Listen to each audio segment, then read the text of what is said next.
अब ज़रा आगे थोड़ा सा बढ़ते हैं स्वामी जी इससे, क्योंकि मौसम में बहुत तेज़ी से उतार चढ़ाव इस वक्त हो रहा है और इसकी वजह से इन्फ्लुएंजा के केसेस बढ़ रहे हैं और कई तरह के वायरस भी एटमॉस्फेयर में एक्टिव हैं। जैसा कि आप बता भी रहे थे कि आपके आसपास भी बहुत सारे टहल रहे हैं, लेकिन जो आपका डिफेंस सिस्टम है वो ज़बरदस्त है, इसलिए वो वहाँ पर उनकी दाल नहीं गलती। तो ऐसा ही डिफेंस सिस्टम सबके लिए तैयार होना है। तो ऐसे में स्वामी जी वो कौन कौन से आयुर्वेदिक उपाय हैं योगा के साथ साथ जिनसे शरीर का जो सुरक्षा चक्र है कुछ इस तरह का हो जाए कि ये सारे वायरस आसपास अगर हैं भी तो भी कुछ ना बिगाड़ पाए? तो हमने एक तो फेफड़े के लिए सबसे अच्छा पाया है काकड़ा सिंगी को, और ये काकड़ा सिंगी का 2 मिनट से भी करा, इसका हम काढ़ा भी बना के देते, इसकी बस्ती एनिमा भी देते हैं। और ये सभी प्रकार के बैक्टीरिया वायरस फंगस से सुरक्षा के साथ साथ ये एंटी कैंसरस भी है। सभी प्रकार के रोगों के लिए अवरोध खड़ा करने वाला और अपने भीतर एक ऐसा रक्षा कवच सुरक्षा कवच तैयार करने वाला है काकड़ा सिंगी का प्रयोग। एक दूसरा, हल्दी, गिलोय, तुलसी, नीम, काली मिर्च, ये जो हम पहले बताते रहे आज उसका काढ़ा भी बताएंगे।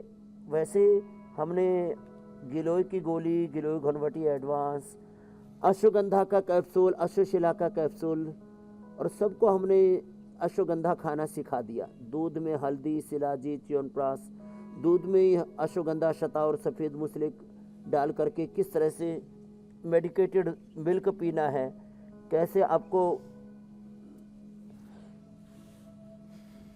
हल्दी टर्मरिक वाला दूध पीना है, ये तो हमने बार बार लोगों को बता बता करके गोल्डन मिल्क ये कैसे बनाना है और छोटे छोटे उपाय करके हम अपनी इम्यूनिटी को बूस्ट कर सकते हैं। तो देखो, अब एक बात छोटी सी बीच में जोड़ देता हूँ 1-2 मिनट की, फिर आपके शेष जितने भी संदर्भ होंगे ले लेंगे। एक तो पूरी फुल बॉडी की इम्यूनिटी है जो गिलोय से, तुलसी से, अश्वगंधा से, दूध में हल्दी, शिलाजी, च्यवनप्राश आदि लेने से बढ़ती है। अश्वगंधा, अश्वशिला, गिलोय घनवटी, ये सब चीज़ें पूरी बॉडी की इम्यूनिटी को बूस्ट करते हैं। हमने इम्यूनोग्रिट पॉटी, इम्यूनोग्रिट पाउडर जिसमें रिद्धि वृद्धि जीव कृष्ण रिद्धि मेदा महामेदा काकोले क्षीर काकोले अश्वगंधा शता और विदारी कंद वराही गंध, और इसमें गिलोय और बला इसका प्रयोग किया।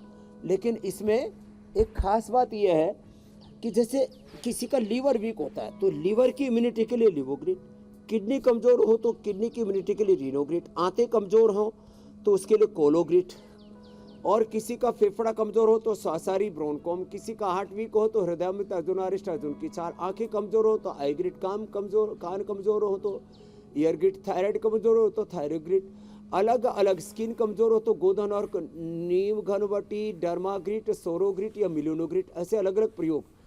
किसी अलग अलग अंग की भी इम्यूनिटी होती है। अब किसी की दांतों की इम्यूनिटी कमज़ोर है तो दंत कांति, केश की इम्यूनिटी कमज़ोर है तो केश कांति, फेस की इम्यूनिटी कमज़ोर है तो एलोवेरा जूस पियो, एलोवेरा जेल लगाओ। तो ये पूरे बॉडी के भी अलग अलग पार्ट की अलग अलग इम्यूनिटी है, एक एक सेल की इंडिविजुअल इम्यूनिटी है। योग से सारी इम्यूनिटी अच्छी होती है, एक बहुत बड़ी बात है। लंबा सांस लो और छोड़ो तो फुल बॉडी की इम्यूनिटी अच्छी हो जाती है। ज्योत्सना जी भी बोलती रहती है उस वाक्य को जो मैं 20 साल से बोल रहा था, less oxygen supply is the main cause of all disease, और इसके ऊपर तो नोबेल पुरस्कार एक बार आप बोल के दिखाएं। तो मंडूक आसन से लेकर के गोमुखासन तक, और जो कर सके कैसे आप शो के बाद हम लोग को सुनाती हैं। नहीं हुसैन, अच्छी आदतें जितने अंदर तक रचे और बसे जितनी दूर तक जाए वो भी अच्छी बात है। और जितना उसका अगल बगल जितने लोग आप जानते हैं उनके बीच प्रचार हो उतना अच्छा है। इसलिए हम अपने कार्यक्रम में स्वामी जी अलग अलग रिपोर्ट्स को शामिल करते हैं जो हमें सचेत करती हैं कि सेहत के प्रति ध्यान देने की ज्यादा जरूरत है। अब ऐसी एक रिपोर्ट है स्वामी जी जिसके मुताबिक आजकल H3N2 वायरस सबसे बड़ा खतरा बना हुआ है। ये इन्फ्लुएंजा ए का ही सब टाइप है जो बच्चों बुजुर्गों को सबसे ज्यादा अपना शिकार बना रहा है। तो स्वामी जी, ऐसे में बच्चे और जो उम्र दराज लोग हैं, हमारे बुजुर्ग हैं, उन्हें H3N2 से बचाने के लिए हम क्या क्या उपाय करें? यहाँ ज्यादा मेहनत करने की जरूरत है। बच्चों को 1-1 मिनट तो ये सर्वांगासन और शीर्षासन ये इसका अभ्यास करवा दे। और एक जो है ना गिलोय घनवटी, छोटे बच्चों को 1-1, बड़ों को 2-2, और इम्यूनोग्रिड छोटे बच्चों को एक एक, जैसे अभी आह्वान यादव बोल रहे थे, तो तब तक जो है हमारे पीसीआर वाले फ़ोन भी जोड़ लेंगे। हम तो अनकट रहते हैं, कभी भी कटते ही नहीं, अखंड ज्ञान का प्रवाह बरसाते रहते हैं। तो छोटे बच्चों को इम्यूनोग्रिड एक एक गोली और बड़ों को 2-2 इम्यूनोग्रिड के। और ये जो इन्फ्लुएंजा जो आप अभी बता रहे थे, ये H3N2 है ना, इसके लिए तो ये मकरासन और भुजंगासन, ये तो बच्चों को बचपन से करने की आदत डालते। बच्चे तो ऐसे ही करते रहते हैं, आप देखते हैं इसको करने में बच्चे बड़े खुश हो रहते हैं, और फिर जब ये करते हैं तो स्ट्रॉन्ग भी बन जाते हैं। तो किसी के लंग बहुत कमज़ोर होते हैं बच्चों के। गिलोय तो सबको खिलाएंगे इम्यूनोग्रिड, तो फुल बॉडी की इम्यूनिटी बढ़ेगी गिलोय से और इम्यूनोग्रिड से।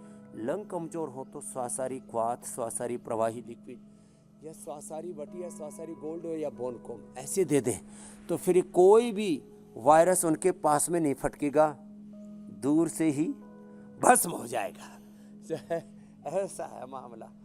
तो एक ऐसे लक्ष्मण रेखा खींच देते हैं हम योग आयुर्वेद से, ऐसा सुरक्षा कवच तैयार कर देते हैं, उनके भीतर एक ऐसा ब्रह्मास्त्र तैयार कर देते हैं।